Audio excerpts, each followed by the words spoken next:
Welcome to today's episode of Travel Tracker. We have showed you about Neil Armstrong traveling to the moon and scuba divers traveling to the ocean's floor. Before change, we are going to take you way back in time, to a history that answers many questions. Before that, let's see a trailer on an upcoming movie about the past.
This trailer probably left you with many questions. The only answer to this is Charles Darwin's discoveries. It all started with many questions like, who are we? What are we? Where do we come from? But none of us have tried to find answers. But I did. I set out to answer all my questions, and maybe some of yours on HMS Beagle. I can remember it like it was yesterday.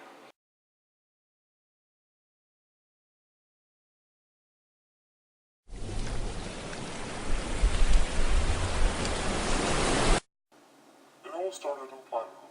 My impression of this place was clouded by circumstances. The weather was terrible during December, and the Beagle was delayed by at least 3 weeks. Spending more time waiting, I had become impatient, seasick, homesick, and ill. After the delay, the ship had set sail at 2 p.m. on December 27, 1803.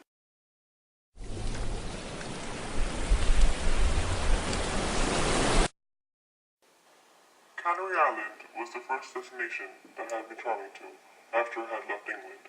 I was terrified to find out that I would not be able to visit Canary Island. The local authorities had refused permission, having a fear that the crew would pass on the cholera that was rife in England at the time. So, I couldn't get to see Canary Island. I was devastated when I was missing my chance to proceed to the island, and I watched it fade off into the horizon.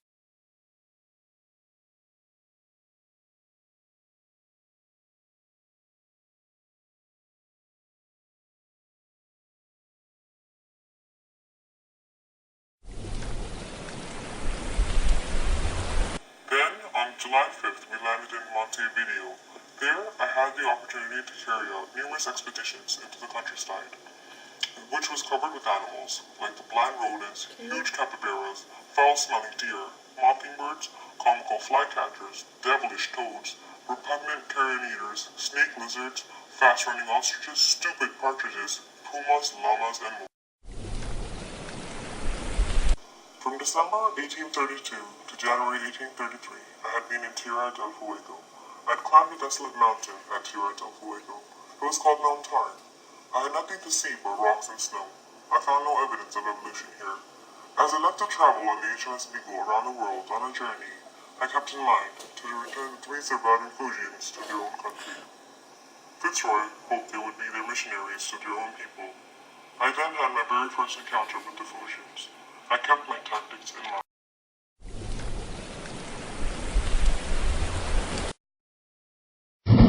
I like to move it, move it.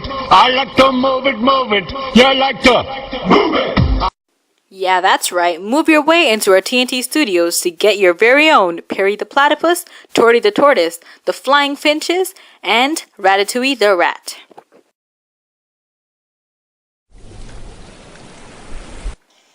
On September 15, 1835, I arrived at Galapagos. This is one of my memorable destinations. This land helped me form the theory of natural selection. Coincidentally, we stopped at Galapagos to collect some tortoises for our meals.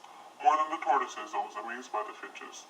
They had shocked me because I noticed quite a lot of similarities among the birds, which led me to the thought that those finches were from the same lineages, but just adapted to their new environment over time.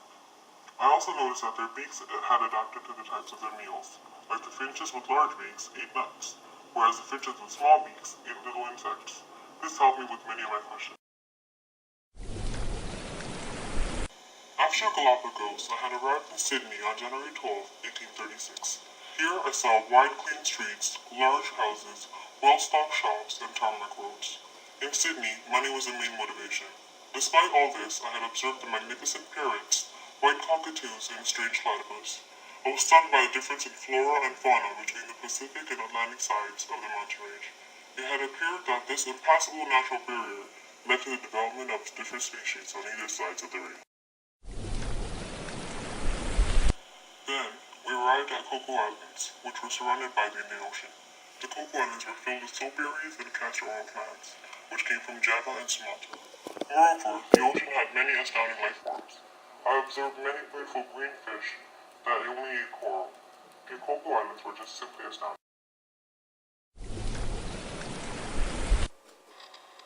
On July 8th, we landed on St. Helena. I settled in near Napoleon's tomb and I noticed many terrestrial shells.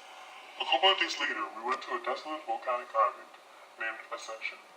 I was evoked by the rats that were there. I noticed that some of the rats were smaller and had different fur than the others. I thought they were descended from species that had been brought into the island, and their characteristics have changed to adapt the island's conditions. I could relate this to Galapagos, where the finches' beaks had been modified to suit their meals. I was surprised. Then it struck me. Maybe we weren't humans since the beginning of time. Maybe we were some other creature, which had changed over time to suit our needs. Wow, Darwin, that was an amazing summary. Just like how it answered all your questions, hopefully it answers all of you listeners' questions too. His journey had sparked questions and answered many. So there you have it.